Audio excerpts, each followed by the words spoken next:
अस्सलाम वालेकुम। आज का हमारा टॉपिक है अकाउंटिंग इक्वेशन, जिसमें हमने ट्रांजैक्शंस के अफेक्ट देखने हैं अकाउंटिंग इक्वेशन में क्या होते हैं। हमारे पास जो प्रॉब्लम है उसमें हमें शो किया गया है, show the effects of following transactions on accounting equation. Mister Ali started business with cash ₹1,68,000। Mister Ali ने अपना बिजनेस स्टार्ट किया है कैश के ज़रिए और उसके रुपीज़ हैं 1,68,000। यानी मिस्टर अली ने 1,68,000 अपनी जो बिजनेस है उसमें जो इन्वेस्ट किया है। नेक्स्ट हमारे पास है ही परचेज्ड गुड्स फॉर कैश ₹26,000। ठीक है, उसने जो है कैश के ज़रिए जो है चीज़ें खरीदी हैं, उसके जो प्राइस है वो है 26,000। नेक्स्ट हमारे पास है ही परचेज्ड फर्नीचर कॉस्टिंग ₹4,000। उसने फर्नीचर ख़रीदा है और उसकी कॉस्टिंग रुपीज़ है 4,000। यहाँ पे हमें ऑन क्रेडिट या पर्सन का नेम मेंशन नहीं है तो हम इसको कैश ही कंसीडर करेंगे। ठीक है, नेक्स्ट हमारे पास है ही sold goods for cash ₹6,000 costing ₹3,600। यानी उसने जो है कैश के ज़रिए चीज़ें बेची हैं जिसकी प्राइस है 6,000 लेकिन उसकी कॉस्ट प्राइस है 3,600। ठीक है, यहाँ पर जो है उसको प्रॉफिट हुआ है क्योंकि उसने जब चीज़ें बनाई थी जो मैन्युफैक्चरिंग प्राइस थी वो थी 3,600, लेकिन जब उसने बेची हैं तो उसकी सेल प्राइस है 6,000 के, यानी 2,400 का उसको प्रॉफिट हुआ है। प्रॉफिट में उसने चीज़ें बेची हैं। नेक्स्ट हमारे पास है ही पेड सैलरीज ₹2,400। ठीक है, उसने जो है सैलरीज को पे किया है ₹2,400 में। ठीक है, सैलरीज हमारे यहाँ पे एक्सपेंस होता है तो इसको हम देखेंगे कि इसका अकाउंटिंग इक्वेशन में क्या इफेक्ट होता है। तो सबसे पहले हमारे पास जो अकाउंटिंग इक्वेशन होती है वो ऐसी होती है जैसे कि assets is equal to liabilities plus owners equity. ठीक है, तो हमारा जो पहली ट्रांजेक्शन है वो है mister Ali started business with cash. ठीक है, मिस्टर अली ने 1,68,000 अपने बिजनेस में इन्वेस्ट किया है। तो इसकी ट्रांजेक्शन कैसे होगी, इसका इफेक्ट अकाउंटिंग इक्वेशन पे कैसे होगा, ये हमारे सामने लिखा हुआ है। कैश इस टाइम हमारे पास एसेट है तो हमने एसेट के हट के नीचे कैश को लिखना है। कैश हमारे पास इस टाइम 1,68,000 है। ठीक है, अब इसका इफेक्ट जो हमारा होगा वो हमारा ऑनर्स इक्विटी पे होगा। ऑनर्स इक्विटी में हम कैपिटल लिखेंगे 1,68,000 से। ठीक है, क्योंकि जब हमने कैश को इन्वेस्ट किया है तो हमारी ओनर्स इक्विटी भी उतने से ही इंक्रीज हुई है। ठीक है, दोनों both sides are equal now. Next हमारे पास इसका हमने जब बैलेंस लिखना है तो हमने पहले नीचे लाइन लगानी है, उसके बाद हमने इसका बैलेंस शो करना है। बैलेंस हमारे पास इस टाइम है कैश 1,68,000, तो 1,68,000 हम एज इट इज ही लिख देंगे और इधर भी हम 1,68,000 एज इट इज ही लिख देंगे। नेक्स्ट हमारे पास जो ट्रांजेक्शन है ही परचेज्ड गुड्स फॉर कैश ₹26,000। ठीक है, उसने चीज़ें जो है वो खरीदी हैं ₹26,000 की। ठीक है, इसके हमने अकाउंटिंग इक्वेशन कैसे बनानी है। अब हमने इसने जो गुड्स खरीदी है, गुड्स इस टाइम हमारे पास एसेट है।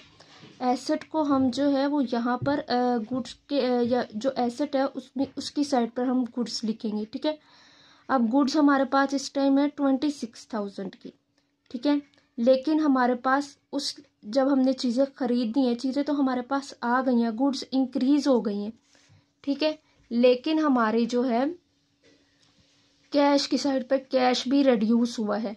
ठीक है, तो हमने सीरियल नंबर के सामने जो है इसका इफेक्ट शो करना है और जो उसके हेड्स हैं जो हमने चीज़ें खरीदी हैं, ठीक है, वो हमने एसेट की साइड पे शो करनी है। ठीक है, अब जब हमने इसका इफेक्ट देखना है तो हमारे पास जब इसका बैलेंस लिखेंगे तो 1,68,000 में 26,000 अगर हम माइनस करते हैं तो 1,42,000 हमारे पास आता है। ठीक है, साथ हमारे पास 26,000 गुड्स का एज इट इज लिखा हुआ आ जाएगा। अब इसका इफेक्ट जो होगा वो ओनर्स इक्विटी और लाइबिलिटीज पे नहीं होगा, तो ओनर्स इक्विटी के भी प्राइस वैसे ही लिखे हुए आ जाएंगे 1,68,000। अब ये दोनों साइड्स इक्वल है। थर्ड ट्रांजेक्शन हमारे पास है ही परचेज्ड फर्नीचर कॉस्टिंग ₹4,000, ठीक है। अब हमने फर्नीचर को उसने परचेज किया है तो उसकी जो प्राइस है रुपीज़ है वो है 4,000। इसकी ट्रांजैक्शन कैसे होगी? सबसे पहले हमने लिखना है फर्नीचर को हमने खरीदा, ठीक है, फर्नीचर को उसने खरीदा है तो 4,000 हमने लिख देना है फर्नीचर का। फर्नीचर 4,000 से इंक्रीज होगा। कैश से हमने जो फर्नीचर है वो खरीद लिया है, कैश हमारा इधर रिड्यूस हो जाएगा, उसको हम माइनस करेंगे। बैलेंस जब हम शो करेंगे तो 1,42,000 में जब -4,000 हुए तो 1,38,000 हमारे पास आता है। प्लस 26,000 गुड्स का हम एज इट इज़ लिख देंगे, प्लस 4,000 फर्नीचर का एज इट इज लिख देंगे, is equal to owners equity में जो हमारा कैपिटल है वो 1,68,000 एज इट इज लिखा हुआ आ जाएगा।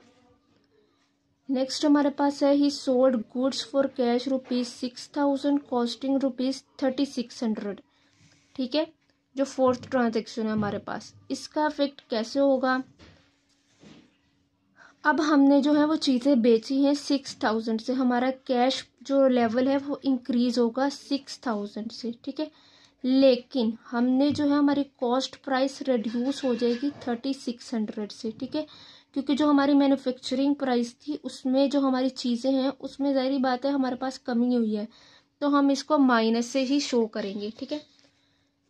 अब हमने 6,000 के ऊपर जो है वो चीज़ें बेची थी, हमें 2,400 का प्रॉफिट हुआ था। जब भी हमने कोई न्यू इन्वेस्टमेंट करनी होती है या हमें कोई प्रॉफिट होता है तो वो हम प्लस साइन से शो करते हैं और उसको कैपिटल में इंक्रीज लेवल पर लिखते हैं, ठीक है।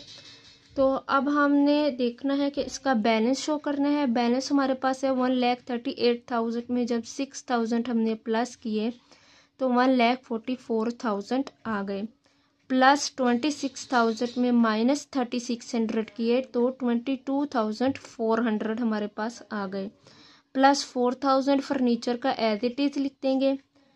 अब हमारे पास इधर कैपिटल है, कैपिटल में हमारे पास ज़ाहिर बात है कि हमें प्रॉफिट हुआ था, प्रॉफिट को हम प्लस करेंगे तो 1,68,000 में जब 2,400 हमने ऐड किए तो हमारे पास 1,70,400 आ गए, ठीक है।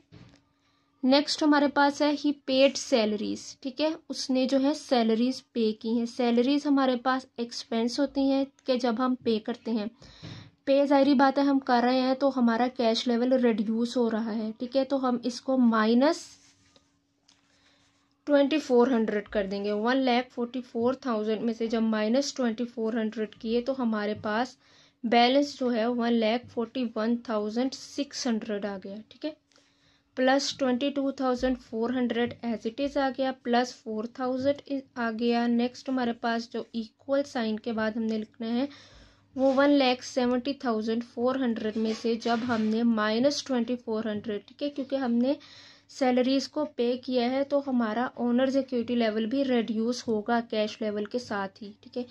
तो जब हमने इसको माइनस किया 1,68,000 हमारे पास एज इट इज़ आ गया, ठीक है।